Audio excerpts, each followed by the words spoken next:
Hello, ladies and gentlemen. Very good evening. It's my proud privilege to welcome Mr. KK Natarajan, popularly called as KK, the founder of Mindtree.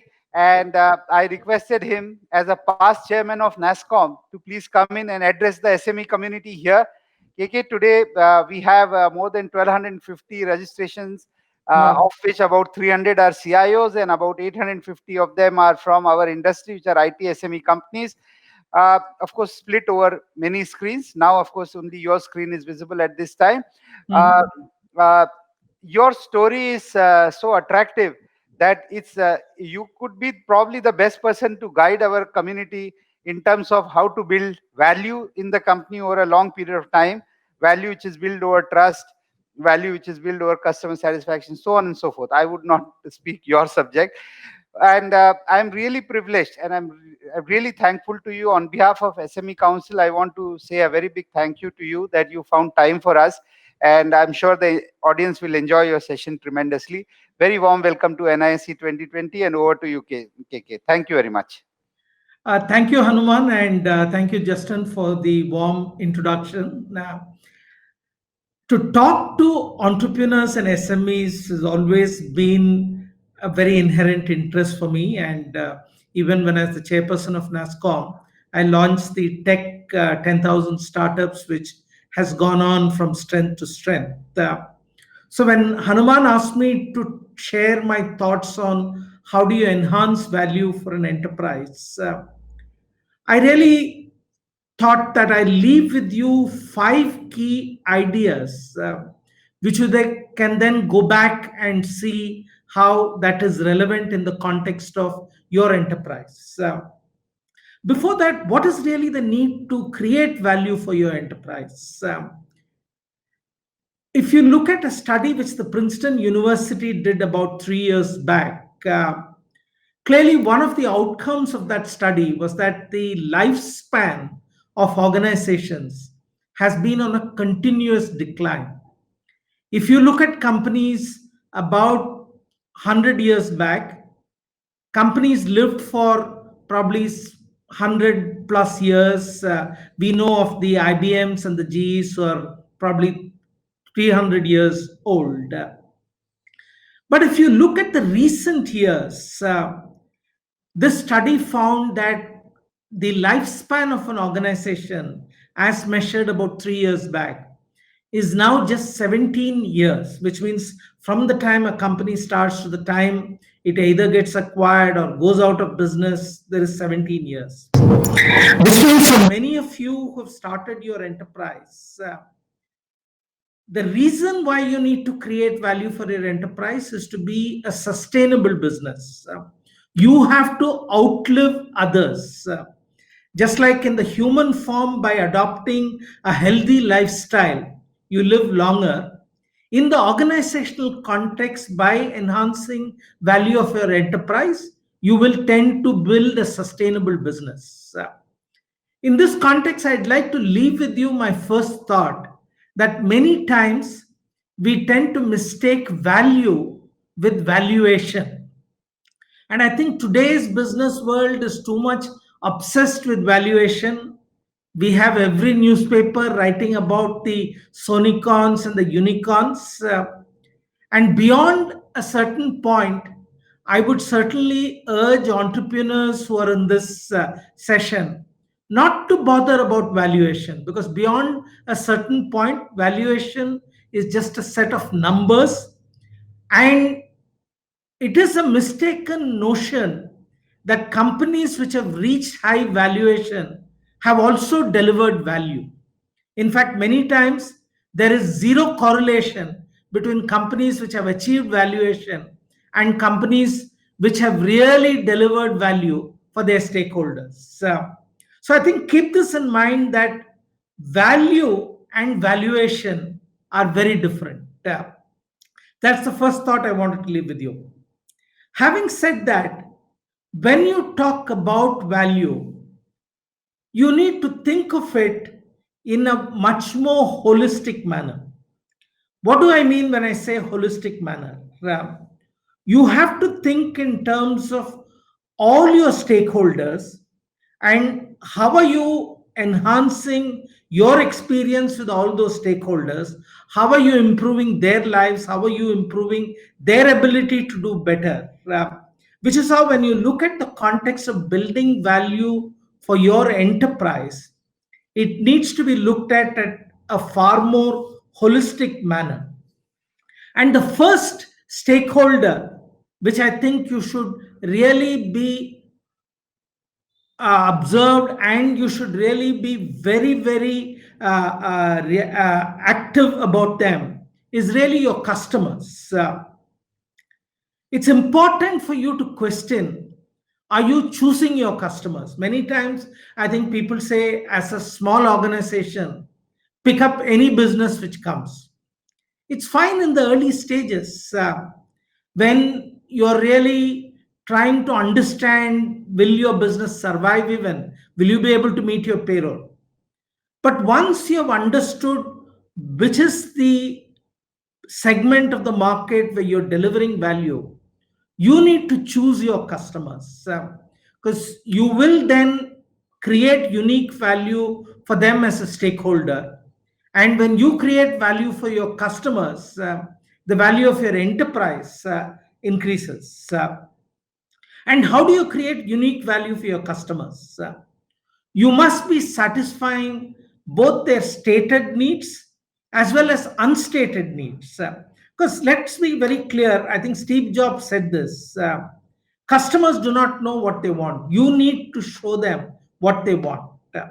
In a way, it's true, because many customers have a sense of saying, hey, I need a solution to address this, but do they know how well that needs to be done? I think they don't have a good enough idea, and you, being the expert in it, should address both the stated and unstated needs of your customers. And that's how you'll build unique value for one of your key stakeholders, who's the customer.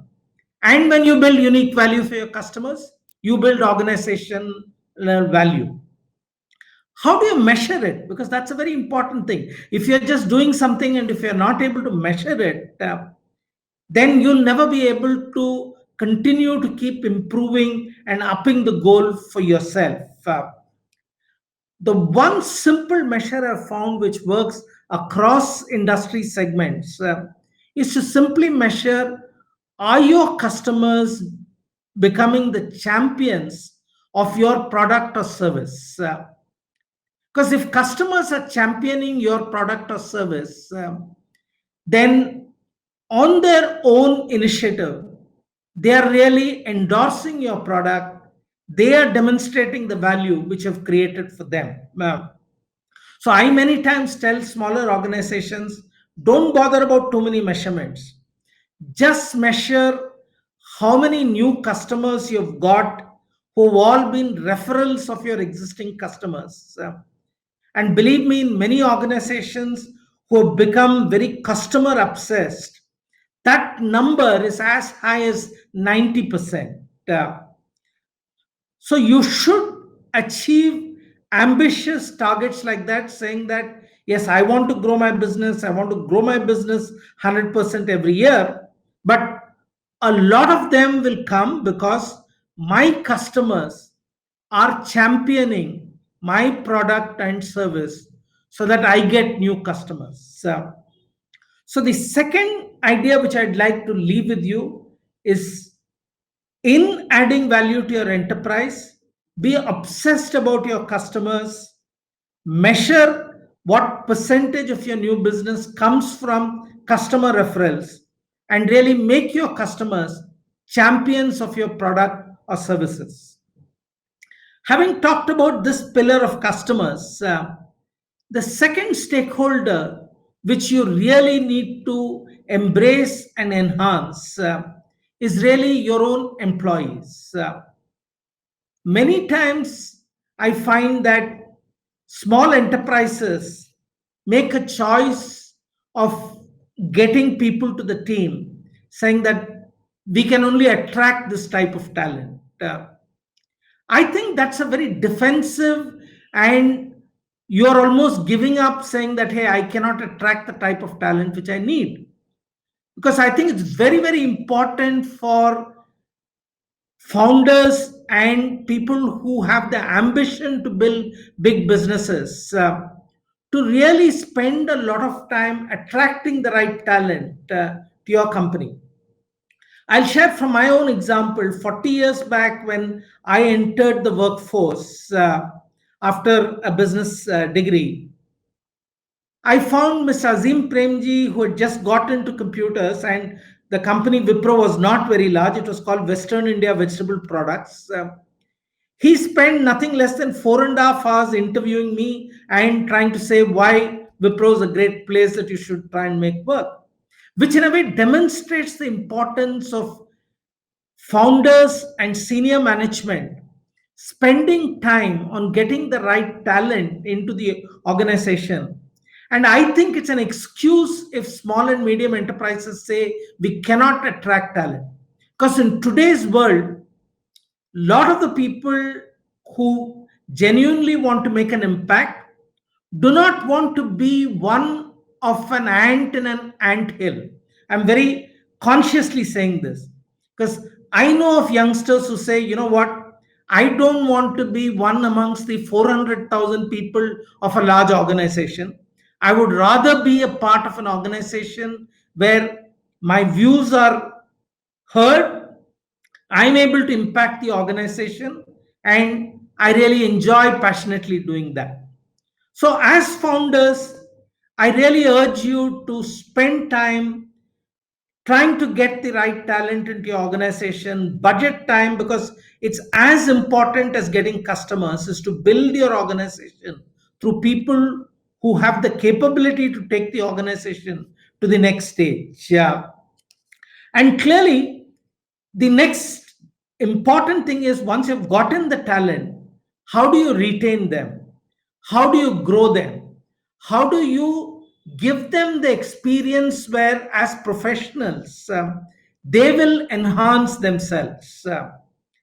Here, I think you have to be a little more risk taking in terms of giving them responsibilities even before you think they're ready for it. And yes, you will face couple of failures, but those failures are extremely important in the context of enhancing the muscle tone of your organization because it builds a solid foundation. Now, so in enhancing the value of the organization, the second pillar which I see is really attracting the right type of people to come and work for you without using that I cannot attract as an excuse. Once you attract them, spending time, effort, energy to enhance their personal and professional capabilities, and really making them believe in your vision and living the thought and how you want to build the business on a day-to-day basis. Having touched upon the third idea of treating employees as a very key pillar in enhancing the value of your organization, the next one I think is very important is the ecosystem. Many times I believe organizations do not spend adequate time putting their shoulder to the wheel to build the ecosystem. Again, going by the example of the Indian IT industry, today everybody talks in terms of the Indian IT industry being a very successful industry. Globally, it has established itself. It's a global leader with 180 billion revenues and companies which have really proven themselves on a global level. But all of that didn't happen by serendipity. It happened because few of the people in the industry said, while I run my company, I will spend some part of my time trying to enhance the approach of the Indian IT services industry in global markets. That's how an industry association like NASSCOM got formed. And it started influencing both the policy making as well as market expansion of the whole industry. Again, I find many times in that context, all of us as citizens or companies taking the role of saying, hey, what is it that the government is doing to enhance some of this? The fact is, I think beyond a certain point in time, the government can only do so much. they only have so much of access to the intellectual horsepower and the energy which is there.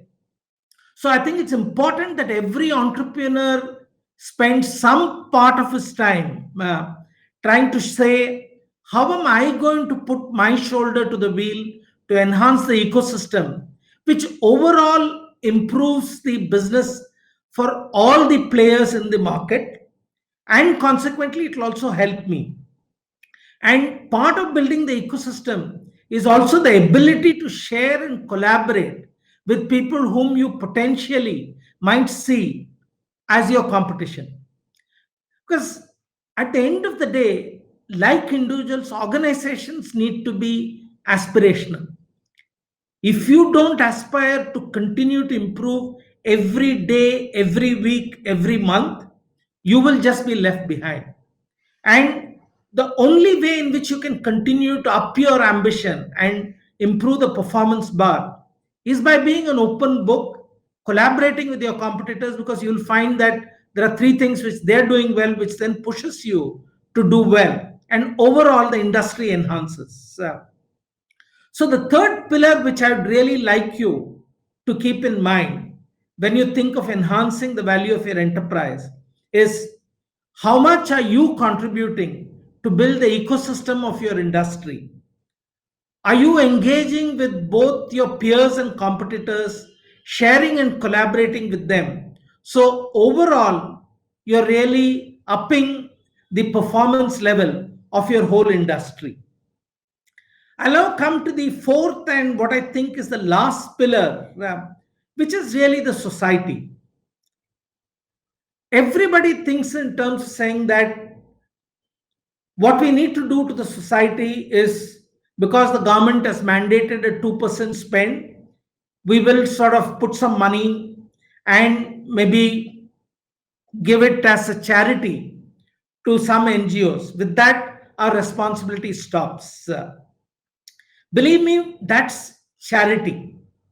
But as organizations, when you think of really adding value for your enterprise, you must live and a stamp which by which you have impacted the society. And that's a very integral part of how organizations will continue to outlive their competition, because you have really thought through of a problem which you want to solve, and on a no gain basis or no return expectation, you're delivering that value to the society. It could be in any area which you think is important for the society. Again, I'll share a Mindtree example where we said we have built so much capability in digital technologies, and we should use some of the capability to solve some large social problem which otherwise gets unaddressed. So, one of the first problems we took was the issue of the rack picker. And many of us, even today in our towns and cities, find rack pickers who aimlessly wander around to gather waste and consequently make a living out of it. What we said was we'll deploy technology to help these guys lead a better life. So we built a digital platform, did a lot of education so that we avoid the aimless wandering of the rack picker. We renamed them as waste management professionals. We gave them electric cars to carry the waste. More than that, the digital platform ensured that we created a marketplace through which corporates bought dry waste.